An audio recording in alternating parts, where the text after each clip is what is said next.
আগামী দিনের বাংলাদেশ গড়ার যেই পরিকল্পনা আমাদের নেতা জনাব তারেক রহমান নিয়েছে তার অংশীদার আমি হতে চাই। একজন নারী প্রতিনিধির সংসদে যেই যোগ্যতা থাকা দরকার তার সব কিছু আমার আছে। এই তৃণমূলের এই ত্যাগী নেতাকর্মীদেরকে যেন মূল্যায়ন করা হয়, আগামী দিনের সংসদ যেন হয় নবীন প্রবীণ মিলে। দল আমাকে মূল্যায়ন করবে এই কারণেই যে আমি দলের হয়ে দুঃসময়েও কাজ করে গেছি। আমি অলরেডি ফর্ম জমা দিয়েছি, আলহামদুলিল্লাহ।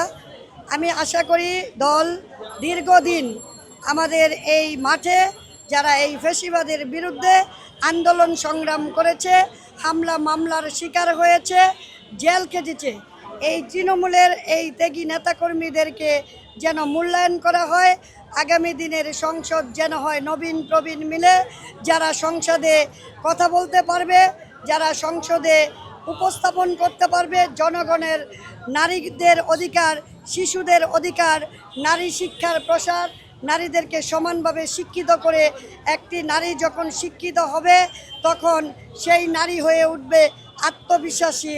এই আত্মবিশ্বাস নিয়েই আমরা সংসদে যেতে চাই।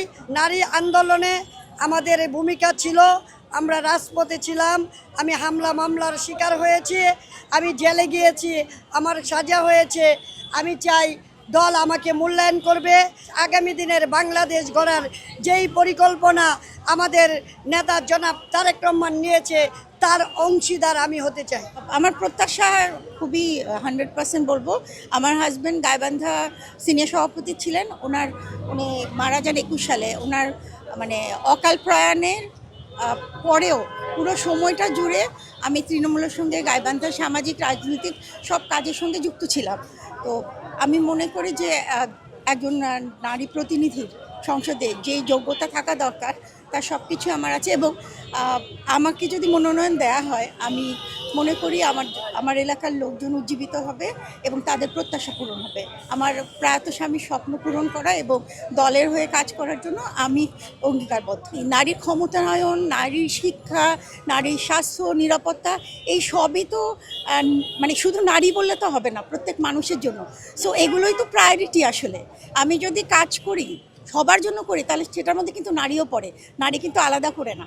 প্রত্যাশা আমি 100%ই করি। আমি ফর্ম নিয়েছি আমার ঝিনাইদহ জেলার কোরসাদপুর মহেশপুরের মেয়ে। আমি সেখানকার বিএনপির ঘাঁটি 1 নম্বর ঘাঁটি ছিল ঝিনাইদহ জেলা, সেখানকার 3টে আসনই জামাত পেয়েছে সেই কারণ। এবং তাছাড়া আমার মহেশপুর জেলার মহেশপুর থানার আমি খুব প্রত্যন্ত অঞ্চল, সেই অঞ্চলের মহিলারা সমানে তারা ইন্ডিয়ার সাথে তারা ব্যবসা করত।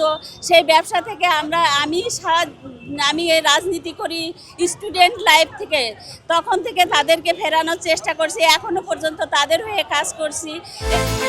বিকাশ পেমেন্টে 10,000 টাকার বেশি অফার, শপিং চলছে তো। এবং আমাদের বিএনপির যে পিছিয়ে পড়া দলটা আমাদের জেলায়, সেই দলটাকে আবার এগিয়ে নেওয়ার জন্য আমি আবার অনেক কাজ করে যাচ্ছি। দল আমাকে মূল্যায়ন করবে এই কারণেই যে আমি দলের হয়ে দুঃসময়েও কাজ করে গেছি এবং যখন আন্দোলন চলছে তখনও আমি রাস্তায় কাজ করে গেছি।